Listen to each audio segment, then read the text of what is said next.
Hi everyone, it's Sue with Ully Cat's Designs and Ully Cat's World blog. And today I have a card for the Karen Burniston Design Team December 2025 Challenge. And the theme is song lyrics. And my song lyrics are What's New Pussycat? An old Tom Jones classic. And we're going to be using the Rectangles crosshatch, which I cut my panels that I've used to decorate my A2 size card base. So that's 4 1/4 by 5 1/2 inches. To get my pussycat out, I did word surgery using the word set number 4, word set number 7. To get what's, I used the Go Wild and Merry Christmas, mostly just the word Christmas that I cut out the letters. And then the word new came from the Happy New Year set. And all the letters for whoa come from the mini alphabet and numbers set. The paw print border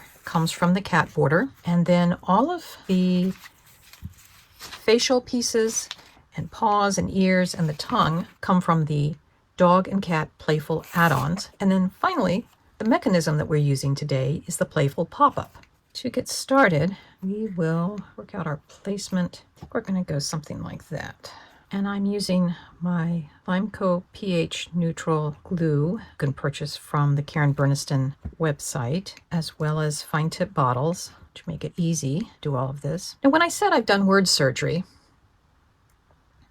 I've actually cut out the individual letters from Christmas, so an H, A, T, and an S. And you may be able to see where the little seams are where I've connected them. So usually what I do is I line up my letters on my grid map and then very carefully take time to glue them together. Now, for any of you that can remember watching Tom Jones' variety show on Friday night in the late 60s and early 70s, I kind of think he would open his show or often would sing the What's New Pussycat song. Since my babysitter on Friday nights always wanted to watch the show, that's why I know the song by heart. I thought it would be fun to do pink and black for our cat. And I chose this sort of pop art bubbly because when I was researching what the variety show's backgrounds and things were, they were kind of these colors and they used a lot of the circles. I'm going to put the whoa, whoa, whoa, whoa on this panel, but I want to install the cat before I do that. So this is the piece from the Playful Pop-Up, and it has 3 mountain folds.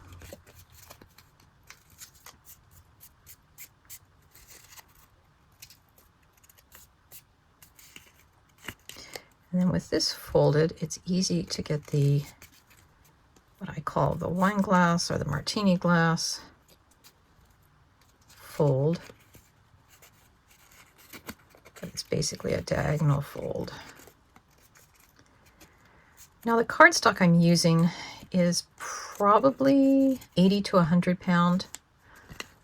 It was unmarked in my stash, so I'm not 100% sure what the weight is on that. Now on the face, the dog and cat set comes with the eyes and the nose and the whiskers, and then you may be able to see the mouthpiece that comes up. And there's actually a black nose under the pink one. And the eyes are 2 pieces, the large white and then the small black oval. And I've just taken a white gel pen, again, available on the Karen Burniston website, to make the little highlights on the nose and the eyes. So the next thing we want to do is we want to glue on the face and match up where the mouth goes. So I've got my glue on, and now I usually just like to open up the mouth things to match up. And there's a slight border around the face piece that's on top of the platform. So we'll let that have a dry. And now we're going to work on our arm piece. And because we're not going to see any of this, just going to go ahead and mark it up so you can see it a little bit better. So I've marked the lines that we need to fold. I usually like to do what I call the cube part of it, because when you fold those 3, you get a cube.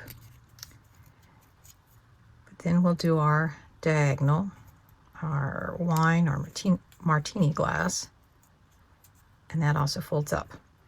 Where I've put these white scribbles is where we're going to put glue. And the first gluing spot is right there. And this is one that you want to make sure you don't get any of the other parts glued down to it. So usually what I do is I will let that one totally dry before I move on to the next part. While we're waiting for that mechanism piece to dry, I'm going to attach just the left ear. and that is going to go right over that part. Now I've accidentally covered up the smiley face, which you might be able to see on that. This piece is going to glue on top of that. So I'm folding, there's what was our martini glass. I'm folding that in. I'm going to glue on the smiley face over the smiley face. And if you can see, there's a slight indentation on that edge, which helps you line up the smiley face and the smiley face. So now I'm going to put glue on that last triangle. I'm putting this fold just slightly over the bottom, the large pieces fold. And again, we're just going to let that dry before we do anything else. So while I was waiting for the glue to dry on the cat, I stamped Happy Purr Day and cut it out as a banner. And then I've also stamped Home is Where the Cat Is in a heart on the back. The stamps come from the new cat sayings. And the banner I cut out using the new greeting labels. I'm either going to use this green large oval or the same size crosshatch heart that I used on the back of the card for the actual personal sentiment labels in here. But I want to put the cat in before I see how much space I have. The last thing we need to do is to put the tongue piece in, and then I cut a pink tongue from the dog and cat set. And I want to get this at its lowest point. Kitties don't usually have that much of a tongue showing. And this tongue piece will also reinforce this back arm, which has a tendency to bend when you go to put it through the mouth slot. I'm going to place this on there first, so it's at its lowest point right there. And I want to make sure that is all strengthened. I'm going to trim off that excess part of the cover. Now I'm going to work on adding the last ear. So when it's in this position, I'm going to go like that.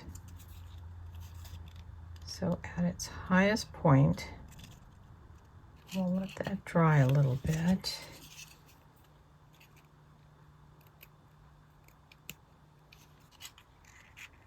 So I'm going to glue this side in first, because this is the glue joint that's going to have the most pressure on it. I'm going to flatten it down.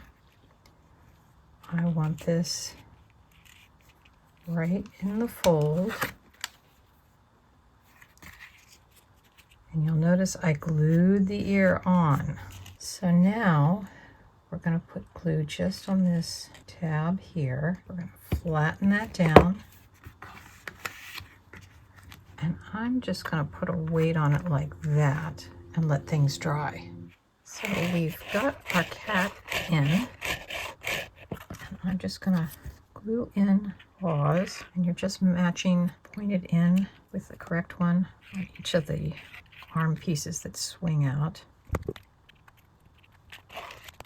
So we'll let that dry. And while that's drying, I'm going to show you how I like to do when I have individual letters. I like to lay them out on my grid. And this is actually a little bit of a sticky mat. I'm tearing off a piece of paper sticky tape. And I can, because I've lined up my letters.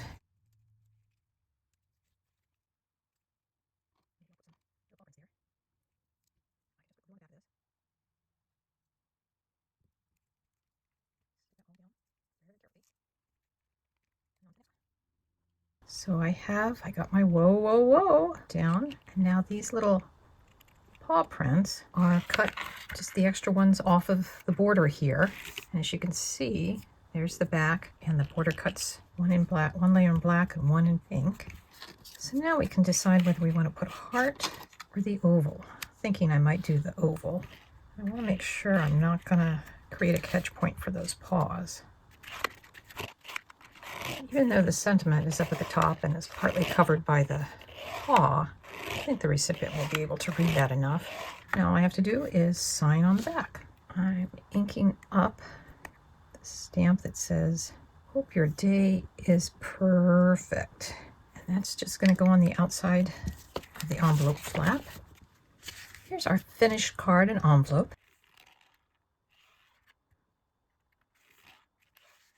I I hope you enjoyed the video and got some inspiration, and we'll see you next time. Bye-bye.